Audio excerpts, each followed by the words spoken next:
बिस्मिल्लाहिर्रहमानिर्रहीम। अस्सलाम वालेकुम वीवर्स, कैसे हैं आप? उम्मीद करती हूँ कि आप सब खैरियत से होंगे। मैं हूँ ज़ारा और आप देख रहे हैं हाउ टू कुक। तो आज मैं आपके साथ स्पेनिश ऑमलेट की रेसिपी शेयर करूंगी। बहुत ही कम स्पाइसेस के साथ ये बनके तैयार हो जाता है। तो विदाउट एनी डिले बनाना स्टार्ट करते हैं। सबसे पहले एक कढ़ाई में आधा कप ऑयल ऐड करेंगे।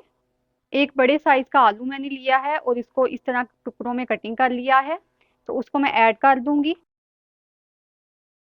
आलूओं को हम नरम कर लेंगे अच्छे से, आपने इनको फ्राई करना है।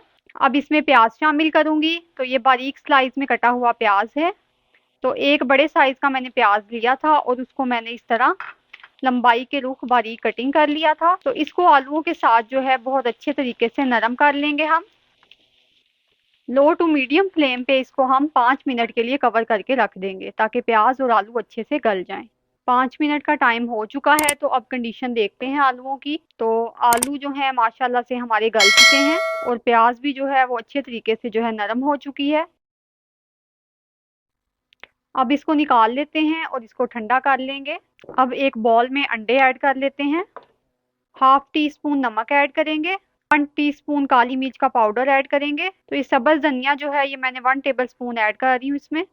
इसको बहुत अच्छे तरीके से आपने मिक्स कर लेना है। तो जितनी अच्छी मिक्सिंग होगी उतना ही फ्लफी ऑमलेट बन के रेडी होगा। तो यकीन मानिए बहुत ही मज़े का ये ऑमलेट बनता है। तो आप अपने बच्चों को लंच बॉक्सेस में दे सकते हैं, ब्रेकफास्ट में इसे बना सकते हैं। बहुत ही मज़े का बनता है ये, आप ज़रूर ट्राई कीजिएगा। अब जो मटेरियल जो नॉर्मल किया था हमने उसको मैं इसमें ऐड कर रही हूँ। तो ये गर्म नहीं है बल्कि अब ये नॉर्मल टेम्परेचर पे आ चुका है, रूम टेम्परेचर पे। बहुत ही अमेजिंग मिक्सचर हमारा रेडी हो गया है। तो चलिए अब बनाते हैं ऑमलेट। ऑमलेट बनाने के लिए पहले पैन को ग्रीस कर लेंगे ऑयल के साथ। ऑयल के साथ पैन को ग्रीस कर लेंगे ताकि मिक्सचर जो है वो चिपके नहीं हमारा। ऑयल जो है वो गर्म हो चुका है, अब इसमें मिक्सचर ऐड करेंगे। बिस्मिल्लाहिर्रहमानिर्रहीम।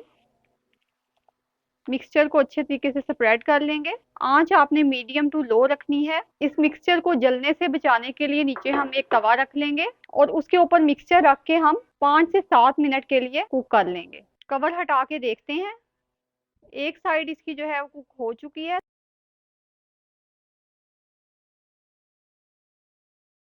अब इसकी दूसरी साइड कुक होने तक इसको कवर करके रख देंगे। 2 मिनट तक ऑमलेट को हमने कुक किया है, तो अब इसको जो है देखते हैं कि क्या कंडीशन है इसकी। तो माशाल्लाह से ऑमलेट ने पैंदा छोड़ दिया है, यानी ये कुक हो चुका है। अब इसको सर्विंग डिश में निकालते हैं। तो बहुत ही मजे का ये ऑमलेट बन के तैयार होता है, तो आप जरूर इसको ट्राई कीजिएगा और इस चैनल को सब्सक्राइब करें। तो मिलते हैं किसी अगली वीडियो में किसी नई रेसिपी के साथ, तब तक भी अमानिल्लाह।